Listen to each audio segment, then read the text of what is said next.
Hay una empresa, Macorok, de Israel, que se está haciendo cargo del agua en la Argentina. Tenemos que traer de Israel un grupo de tipos que son expertos en agua. Así que hoy vamos a tratar con Pablo Casals ese tema, la hidroestrategia, porque lo que parece una mentira es una verdad absoluta y lo que parece que fluye mucho, por eso no lo necesitamos, el día que deje de fluir y te digan usted va a tener que pagar en su casa, por ejemplo, va a tener que pagar 100.000 pesos por mes para tener agua, si no, no va a tener. A ese punto nos están llevando, porque el agua es un arma, porque el agua es vida. Entonces el arma, si te corto el agua, te corto vida también. El agro va a tener que pagar a lo mejor millones de pesos para tener el curso de un río, que es nuestro río, nuestro territorio. ¿Y quiénes están llevando adelante esta crisis? Las personas que nos gobiernan. ¿Y para quiénes responden? ¿A nuestro pueblo? No. Cuando tenemos problemas en otras áreas, por ejemplo, que no tienen que ver con el agua, la salud, concretamente, ¿quién determina que el pueblo esté sano o enfermo? Y las condiciones de vida de la gente. Una persona que no se alimenta, que no alimenta a su hijo, está generando ya a futuro una persona que va a ser dependiente de una serie de cantidad de fármacos que no lo van a curar, pero lo van a mantener permanentemente afectado de algo u otro problema u otro mal.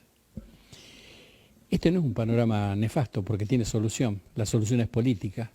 Por eso vamos a empezar a hablar de estos temas después de la presentación con la presencia de Pablo Casals. Le vamos a dar la bienvenida, ya está con nosotros Pablo Casals, quien es periodista y nos viene a hablar acerca de la política del agua, un bien precioso ignorado desde los gobiernos. Bienvenido Pablo a Palabras y Verdades. Buenas tardes, muchas gracias por la invitación. Un gran saludo a la audiencia y bueno, además de periodista, integrante y militante del Movimiento de Liberación Nacional. Bien, Pablo, hice una introducción yo respecto de lo que es la preservación de nuestra riqueza, la recuperación de nuestra industria, el tratar de sacar adelante algo que parece que está para atrás, pero no es porque la cosa en sí tienda a ir para atrás, sino porque hay toda una intención de que no vaya bien y anular la posibilidad de la esperanza, ¿no? Hablar del agua, como recién hice mención, van a tener una empresa de afuera para que nos administre el agua, pero no es una ocurrencia mía, ya está administrándola en La Rioja y en San Juan y no sé si otras provincias más de las cuales puedo desconocer yo. ¿Qué es lo que nos va a pasar con eso? Pero hablar, eso es del agua corriente, está el agua de los ríos, está el agua subterránea, está el agua en las zonas donde no hay una gota de agua y se está dando a las minerías y la minería al mismo tiempo está dejando casi cero. Entonces, ¿a cambio de qué y por qué se están haciendo todas estas cosas?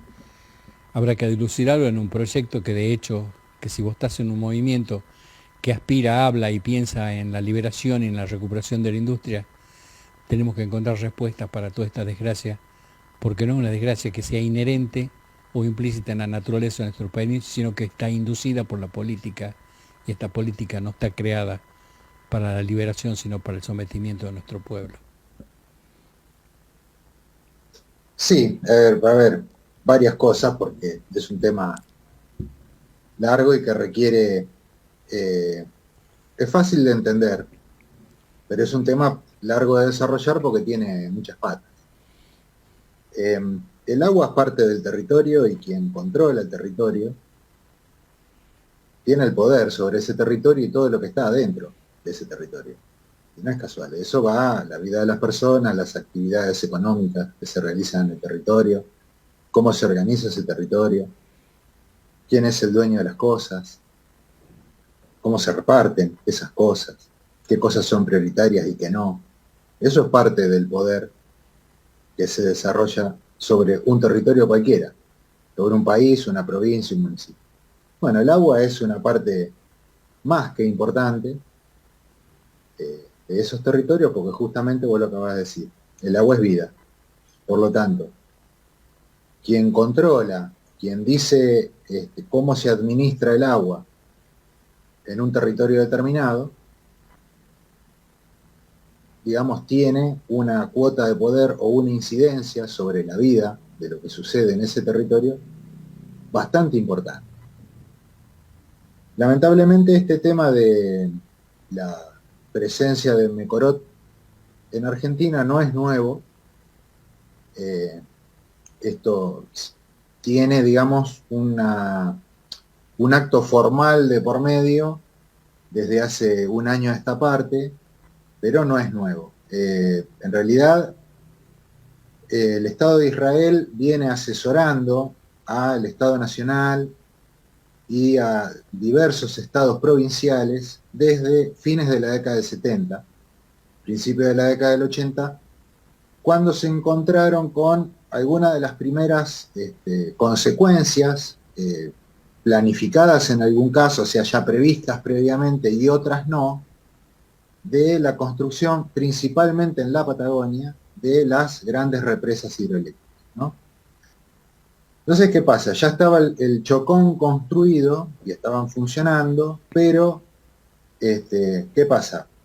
Había planificación para hacer otras represas que después se terminaron haciendo, pero claro, sobre ese territorio hacer una represa hidroeléctrica no es solamente ponerle, digamos, una barrera a un río que corre e inundar un gran valle o una gran superficie, ¿no? Y que en ese dique que se forma, concentrar una masa enorme de agua a través de la cual la presión de ese agua mueve las turbinas que generan energía eléctrica, ¿no? Como sucede en la represa de Salto Grande, como sucede en Yacyretá, como va a suceder en las represas que están armando en Santa Cruz ahora. Es decir, sea grande, de grandísima escala esa represa, o una pequeña represa que mal o bien en todas las provincias hay alguna, o un pequeño dique, la lógica de funcionamiento es la misma.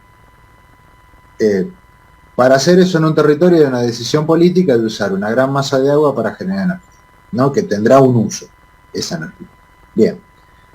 ¿Qué pasa? Cuando vos empezás sobre una misma cuenca, haces una gran represa de estas características, pero te sigue sobrando agua porque sigue habiendo agua, o se unifican artificialmente algunas cuencas, sobre todo en zonas donde hay ríos muy caudalosos o cuencas subterráneas inclusive con vertientes muy caudalosas, empezás a tener otro tipo de problemas que, bueno, naturalmente el territorio, la naturaleza ya tenía previsto de las zonas inundables, tienen determinadas características, algunas tienen una inundación prolongada en función de los efectos del clima, otra total y netamente transitoria, y la humanidad funcionó así, o este territorio funcionó así en forma ancestral desde hace muchísimo tiempo. ¿Qué pasa? Cuando se empiezan a planificar y a empezar a ejecutar esas secuenciaciones de represas, se empezaron a encontrar con algunos problemas que tenían que ver como, por ejemplo, no interferir en regiones productivas, ¿no? Donde había algunos sistemas ya de pequeños agricultores, productores de frutas o productores de verdura, o con explotaciones ganaderas muy pequeñas. Bueno, no había que mudarlos, pero tampoco había que interferir. Después pasó de que había pequeñas comunidades, pequeños pueblitos, esto sobre todo en la Patagonia pasó muchísimo y en el noroeste también, donde había pequeños pueblitos que había que trasladar, ¿no? ¿Por qué? Porque el lugar donde estaban iba a ser totalmente inundado por el. Entonces empezaron a encontrar una serie de dificultades, porque después todo ese agua, además de concentrarla, después en algún momento hay que liberarla cuando justamente genera energía, y empezás a tener todo un montón de efectos que inciden directamente sobre la vida de las comunidades y la producción. Bueno, ¿quiénes son los, dentro del mundo occidental y dentro de cierto puñado de países o de ciertos que tienen el poder cantante no solo del manejo tecnológico, sino también de cómo se administran los territorios? El Estado de Israel respecto del agua es uno de ellos. Entonces, creo que esto es más o menos sabido, pero lo vamos a explicar rápidamente. Donde se localiza el Estado de Israel es una región de Asia Occidental donde está el río Jordán, y hay un par de lagos, y que ha sido ancestralmente la alimentación del agua para las comunidades que han vivido ahí en esa región, ancestralmente, esto ha sido agua para consumo humano como agua también para riego de las producciones agropecuarias de distinta y diferente escala que ha habido ancestralmente en esa región. Cuando se instala el Estado de Israel, otro día si quieren hablamos de las condiciones políticas que se generaron, lo que hace el Estado de Israel es empezar a formar en Estados Unidos, en Francia, en Gran Bretaña, a sus ingenieros hidráulicos para poder pensar de cómo una piedra, prácticamente con un solo río para una gran extensión de territorio, prácticamente con escasa tecnología para perforaciones y búsqueda de vertientes subterráneas, cómo hacer que un puñado de ingenieros genere un sistema hídrico que le permita transformar un desierto en un vergel. Eso es lo que hizo básicamente el Estado de Israel, primero como herramienta de supervivencia para poder generarse un sistema hídrico que le permitiera el asentamiento próspero de sus poblaciones en su estrategia de invasión del Estado de Palestina, Siria y Jordania, y por otro lado también como herramienta de poder y control del territorio, porque era controlarle el acceso al agua a Palestina, a Jordania, a Siria y al Líbano. Y la verdad es que el Estado de Israel, o los sionistas, digamos, deben ser los tipos que más entienden sobre el manejo del agua en este momento. Pero es muy probable, son los tipos que tienen entre los mejores desarrollos tecnológicos, etc. Bien, en Argentina tenemos un gran problema con el tema del recurso hídrico. Algunas vienen, o sea, en principio algunas vienen ya que datan de más de un siglo, y eso puede darse cuenta de eso en la cuenca del río Salado, aquí en provincia de Buenos Aires. Para la audiencia, yo estoy en la ciudad de Necochea, costa atlántica de la provincia de Buenos Aires, al sur de la cuenca del Salado.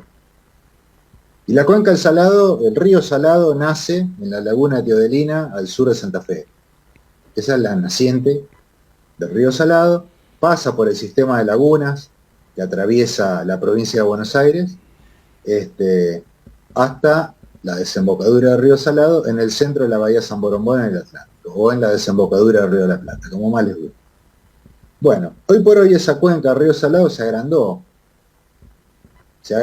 y si se quiere, la cuenca en sí, los geógrafos me van a matar, pero lo que hay que hacer es agarrar y dedicarse a trabajar, no quiero ofender a nadie, pero esto que estamos diciendo es con conocimiento de causa, aprendido en la dinámica de trabajo, de tener que recorrer esos campos laburando, no haciendo turismo, más allá de que me gusta pescar pejerrey.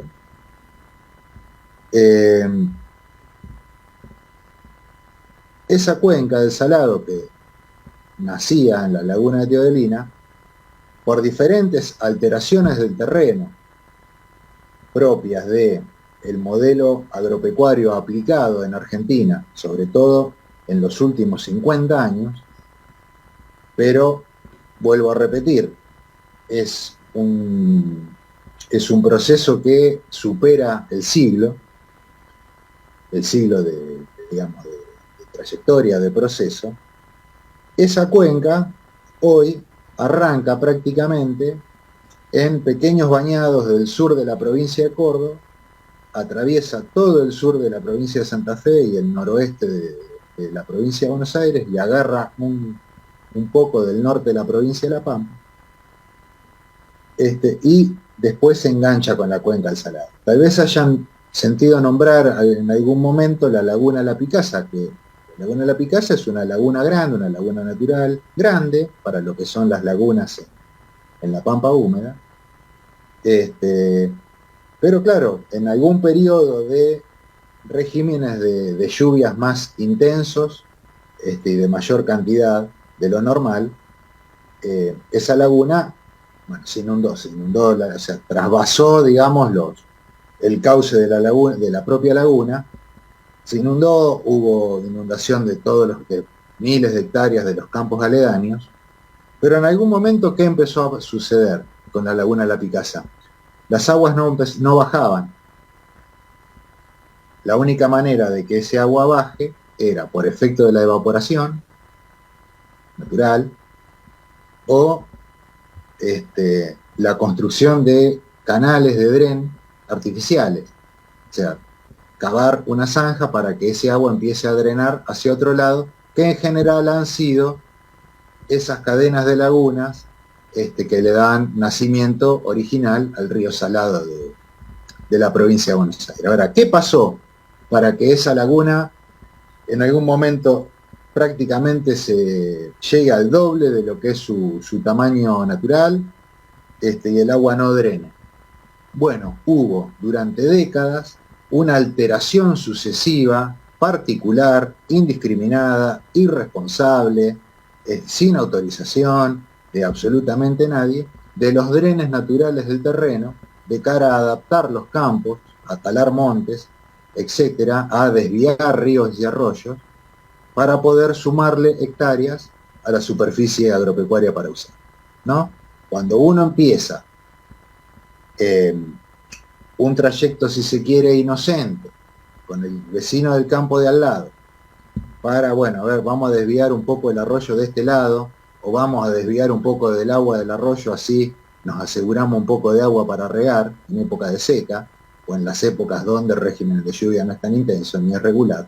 Bueno, imaginen, empezaron 2, esos 2 le contaron a otros 4, esos 4 cada uno en su campo hicieron más o menos lo mismo, y así a lo largo de los años, incentivado por los gobiernos municipales y los gobiernos provinciales, y esto lo voy a decir, perdón, con todas las letras porque es la verdad, es decir, en las provincias es muy normal que los mismos propietarios de los campos, sean los intendentes del pueblo, los legisladores provinciales, los gobernadores de la provincia, es decir, no es gente ajena a todo esto que estoy contando. Bueno, esto es lo que pasó en la Pampa Húmeda, y de allí una gran parte de las inundaciones que han ocurrido y de las alteraciones del terreno y la alteración, por supuesto, de las cuencas, es lo que ha llevado a el colapso de algunas regiones que estamos viviendo. En zonas más desérticas, o si se quiere, en las provincias cordilleranas, está pasando un fenómeno similar, pero de otra índole, porque el agua en general es más escasa. Y tiene que ver con la proliferación de, por un lado, estos endicamientos irresponsables del agua para generar energía o para desvío del agua para alguna producción generalmente minera o agropecuaria intensiva, ¿no? Con escalas de producción similares a la Pampa Húmeda, en La Rioja, en Catamarca, en Salta, donde están ustedes. Bueno, uno ve los rindes y así, estos son rindes similares a los que hay en el centro de la provincia de Buenos Aires, a los que hay en la zona de Casilda, sur de la provincia de Santa Fe. No es propio, digamos, de provincias con un terreno y un clima semiárido. Lo cual no quiere decir que ese clima impida la agricultura, sino que por hectáreas es menos tonelada, una cuestión lógica. Bueno, empezás a revisar rindes, costos de producción, movimientos logísticos, o sea, el traslado de la mercadería cosechada, y hay zonas donde realmente están teniendo rindes similares a alguna zona de la Pampa Húmeda. Entonces, bueno, eso, más allá de todo el agroquímico que pueda aplicarse, y el paquete tecnológico que pueda aplicarse, y la organización del parcelamiento, y la producción particular que se haga ahí, necesitas agua. Y ese agua la tenés acá de algún lado. Entonces ahí empezás a buscar, bueno, empezás a ver que hay alteración de las cuencas hídricas que bajan de la cordillera, ¿no? O que emanan de la precordillera, hay desvíos irregulares de esas cuencas hídricas, o regulares, porque están permitidos a partir del año 94, están permitidos por los gobiernos provinciales, porque lo que hizo la reforma constitucional de 1994 es apelar a un federalismo que nosotros llamamos de signo negativo, ¿no? Donde cada provincia empezó a tener dominio de los recursos naturales, o sea, los recursos naturales de la nación son propiedad del Estado Nacional. son patrimonio del pueblo argentino, de la nación argentina. Ahora, el dominio es particular de las provincias. Entonces, para algunas cosas las provincias tienen que pedir autorización al gobierno nacional y para otras cosas no.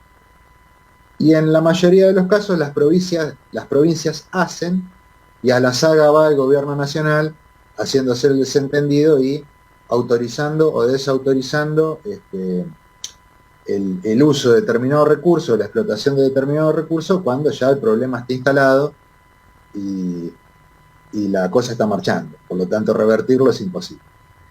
O por lo menos es imposible sin una voluntad política fija.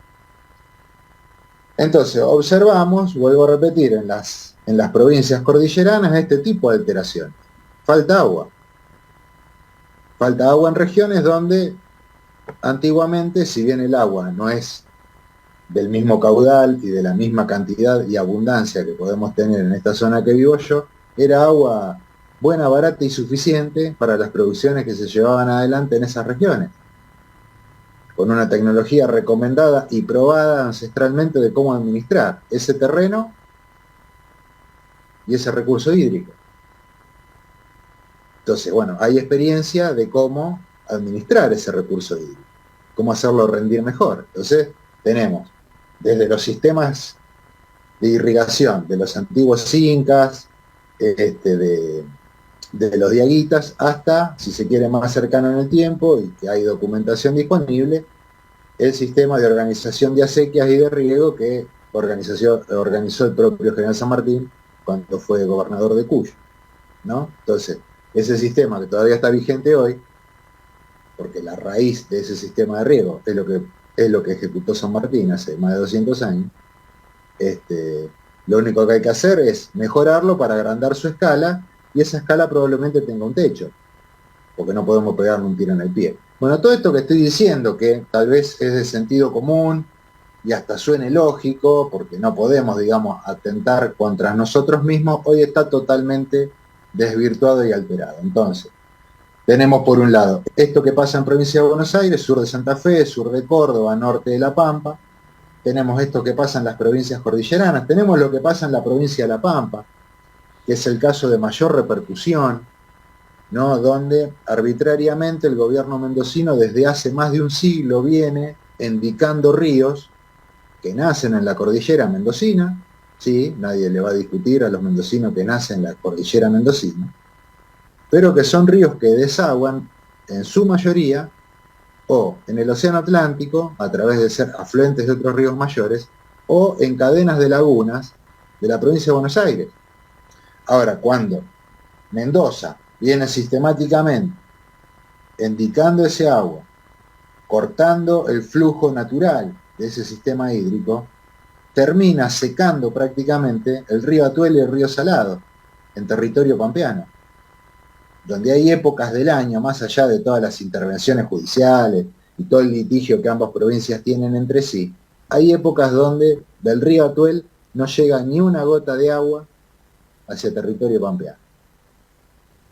Esto es que los pampeanos son tontos y se dejaron hacer eso, o que los mendocinos son muy malos, no.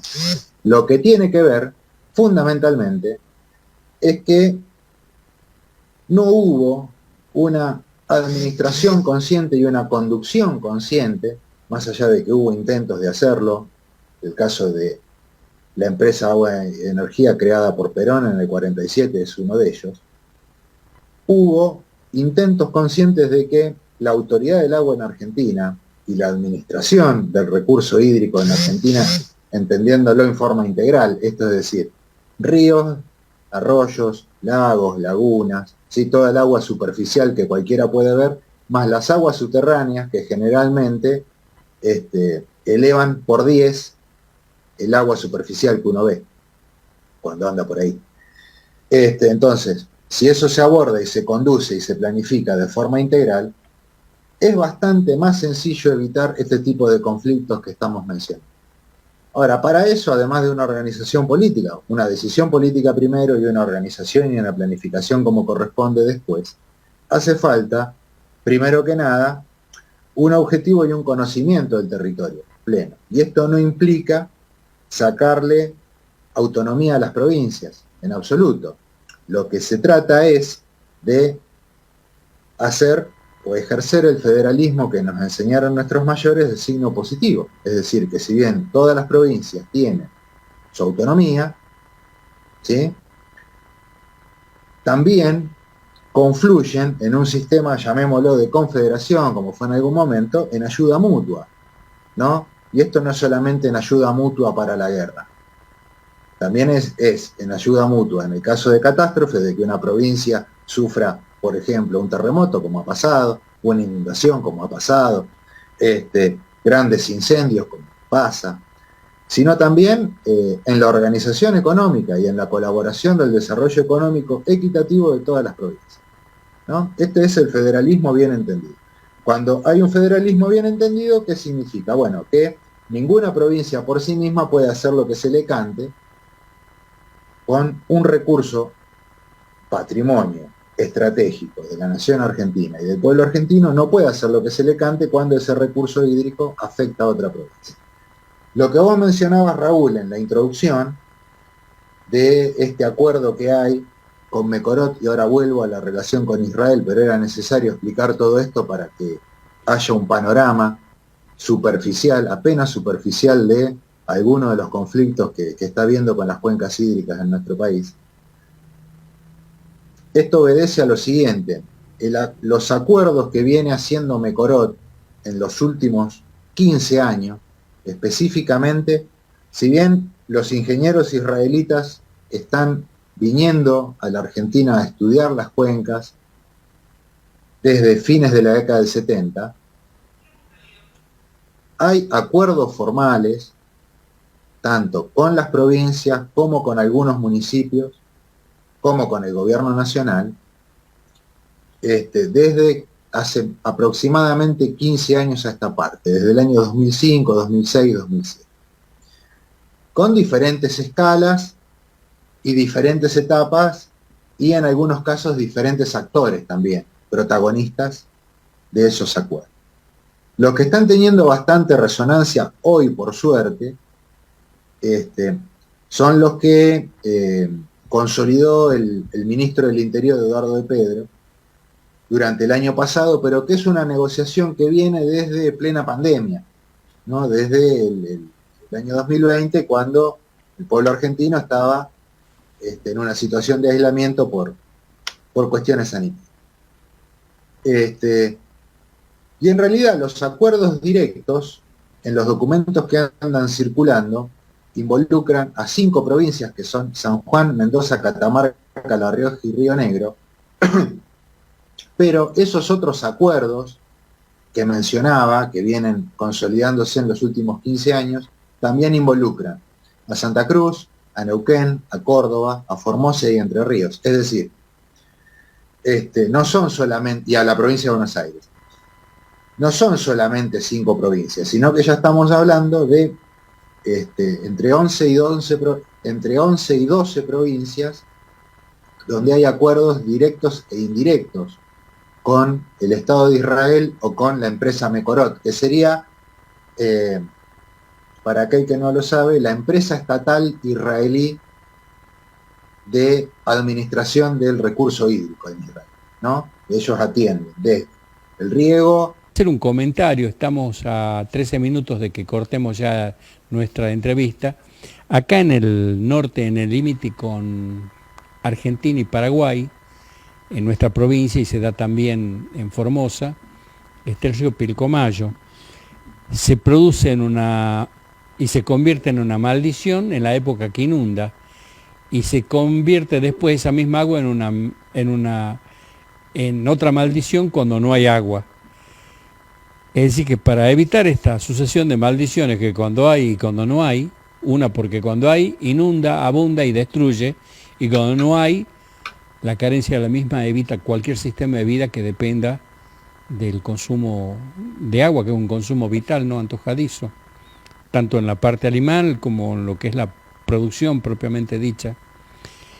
Pero esto se subsana, atento a mi perspectiva y visión, y ahí te voy a pedir ya el complemento, Pablo, con políticas apropiadas en donde se tome a la inundación generando los endicamientos necesarios y las canalizaciones necesarias para que esa agua no se convierta en un perjuicio y al mismo tiempo tengamos reserva para la circunstancia en donde la misma escasea.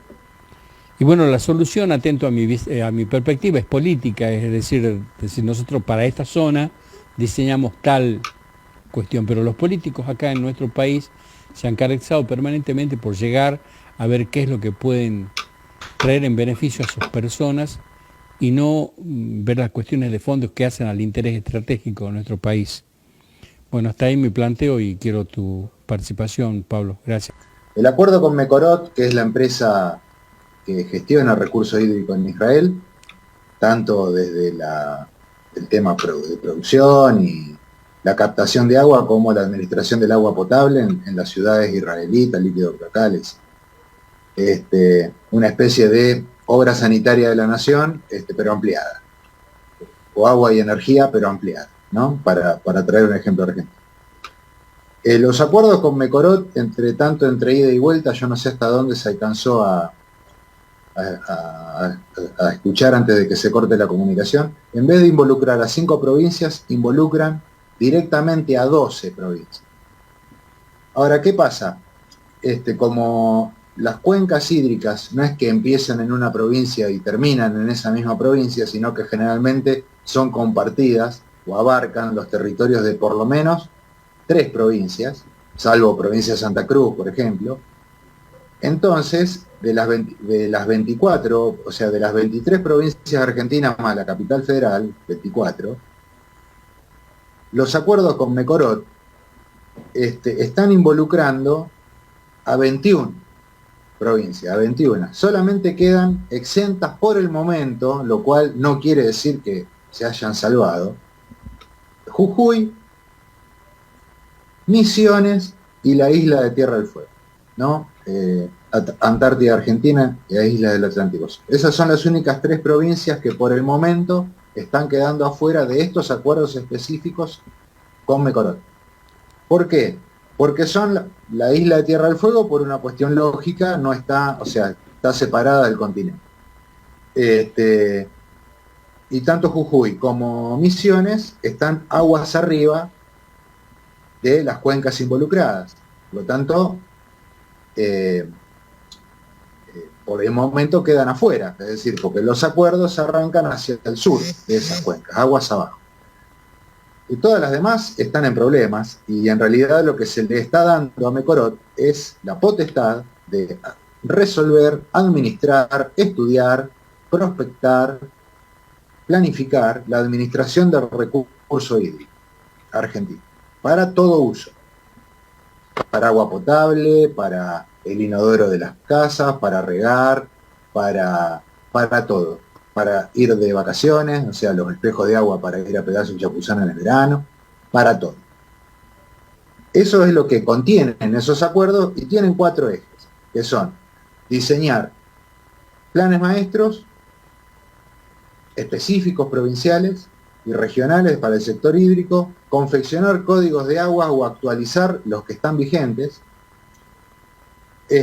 realizar sistemas de análisis de disponibilidad hídrica, esto que decía yo de, bueno, investigar y prospectar los recursos hídricos existentes, conocidos y no conocidos, planificar y armar y resolver sobre programas de inversiones y obras hídricas para todo signo, sea para uso urbano, agua potable, cloacas, fluviales, producción, generación de energía, para todo uso. Y criterio de gobernanza de los sistemas, le llaman ellos, que en criollo sería la decisión política sobre los mismos. Hay una sola cosa en la cual el Movimiento de Liberación Nacional coincide con el actual ministro del Interior, Eduardo de Pedro, y precandidato a presidente, por lo menos por las habladurías. Es que de Pedro dice que tiene que haber en Argentina una autoridad del agua unificada, que sea nacional, no que esté repartida en las provincias. Eso es, en el título ese es en lo único que coincidimos con el ministro del Interior. ¿Por qué? Porque el objetivo de Pedro, lo que él plantea y lo que está haciendo en su gestión, digamos, no es algo que ha dicho, sino que lo está haciendo, lo viene haciendo desde 2020, es que concentrar, digamos, la potestad sobre el recurso hídrico para después concesionar la planificación de esa explotación, su administración y las decisiones de base sobre eso, que es lo mismo que lamentablemente están haciendo con todos los recursos estratégicos de la nación. En el caso del agua, es entregárselo, por lo menos en principio, a los israelíes. ¿Qué es lo que proponemos nosotros? Es que justamente Argentina vuelva a recuperar la senda que en algún momento marcó, aunque por una cuestión de desarrollo temporal no llegó a hacer todo lo necesario, agua y energía, que era concentrar desde una sola autoridad de nivel nacional, con un criterio no solo soberano, sino también estratégico, de todo lo que implica el recurso hídrico para todos sus usos, tanto el uso urbano, como el uso rural, como el uso abocado a la producción, como el uso abocado a la generación de energía, en este caso, por las represas hidroeléctricas, de ahí el título de la empresa, ¿no?, de Aguas y Energía, y para otros usos que el agua hoy tiene, ¿no?, desde la navegación, como otros compañeros míos han hablado en este espacio, hasta, digamos, el uso turístico también del recurso hídrico. No se puede hacer cualquier cosa de cara a generarse una laguna privada. No se puede hacer cualquier cosa con el agua de cara a generarse una laguna privada en algún country de la provincia de Buenos Aires, la provincia de Córdoba o la provincia de Santa Fe, como yo mismo los he visto porque he ido a trabajar a ellos. Esto no me lo están contando, lo vi yo. He ido a trabajar a lugares donde se generó una laguna artificial con renovación de flema. Pablo. Entonces, Pablo, lo que estamos, sí. Bueno, acá estamos a 2 minutos ya de que se nos termine el espacio la pregunta que me formulo yo y muchas de nuestra gente la deben estar también armando a la pregunta y a la falta de más que nada la visualización de la falta de una política estratégica y nacional en donde se conozcan y reflejen los intereses de nuestro país. Yo creo que esto va a dar lugar a otra entrevista, ¿no?, que ya esta es la segunda que tenemos nosotros. Sí, déjame cortito porque esto es algo que es novedad, digamos. Nosotros lo que estamos haciendo está bien, más allá de que estamos de campaña promoviendo la candidatura a presidente Martín Ayerbe, también, digamos, estamos trabajando en un proyecto no solo de ley, sino de planificación de volver a reconstruir y mejorar y actualizar a las necesidades de la hora a lo que fue la vieja empresa Aguas y Energía. Es volver, digamos, a controlar en términos soberanos el recurso hídrico y por ende, como arranqué al principio de la entrevista, el territorio. ¿No? El agua es la fuente de vida absoluta de todo lo que hay sobre la tierra, y el agua está sobre el territorio. El agua es territorio vivo. Como dije al principio, quien controla y tiene dominio y decisión sobre las cosas que hay en el territorio, tiene el poder. Nosotros, para poder generar una Argentina políticamente soberana, económicamente independiente y socialmente justa, necesitamos controlar el territorio. Necesitamos construir ese poder que nos permita ser soberanos y ser libres, ¿no? Con un criterio federal en términos positivos, como lo expliqué. Bueno, todo eso estamos proponiendo y bueno, el tema del manejo del agua es uno de los aspectos más que importantes porque nos iguala a todos, nos afecta a todos por igual, sea por sequía o sea por inundación. Porque ahora venimos de un ciclo de sequía bastante fuerte, pero a partir de el tercer trimestre de este año y durante todo el 2024 va a haber inundación. Entonces vamos a tener el mismo problema pero a la inversa. Sí, en cualquiera de los dos casos, como decía yo lo del Pilcomayo, tenemos una desgracia cuando no llueve y no tenemos agua, y una desgracia cuando tenemos agua porque nos llega al cuello y destruye todo. Claro. Pero bueno, ahí entra el factor de previsión, que es el factor humano, y que haya una política apropiada para cada una de las contingencias que se planteen desde la naturaleza. Raúl, hay 140 años de registro estadístico, de régimen de lluvia, cotas y afluentes en todo el territorio nacional. Hay elementos para tomar, no es solamente la experiencia del paisano que vive en cada rincón del país que te puede contar perfectamente cómo funciona, sino que hay registro estadístico oficial para poder no adivinar, no prever a la pelusa, al detalle, exactitud, lo que no pasó. Es decir, adivinar lo que no pasó, la verdad que es bastante irresponsable proponerlo en estos términos. Pero sí se puede hacer una previsión y un estudio bastante acertado de cuáles son las posibilidades, tanto de seca como de inundación, y planificar en consecuencia, planificar política en consecuencia. Ahora, sin un criterio unificado, ¿no?, de un horizonte de acción que atienda a cada región del país, a cada provincia, a cada región de cada provincia, porque nuestras provincias son tan grandes que hacia adentro de sí mismas tienen varias provincias con distintas realidades geográficas.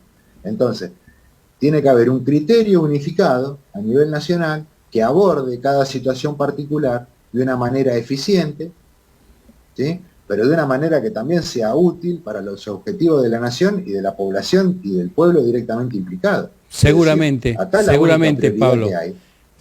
Muy bien, Pablo. Es el trabajo argentino y es la vida digna de todos los argentinos, si no, nada de todo esto que yo estoy diciendo tiene sentido. Seguramente, bueno, acá lo que se busca es tener propuestas que carecen de sentido para que nunca se superen los problemas. Yo considero que desde el Movimiento de Liberación Nacional he escuchado propuestas sobre temas clave que las vamos a desarrollar oportunamente. Te agradezco la participación de hoy y hasta cualquier momento.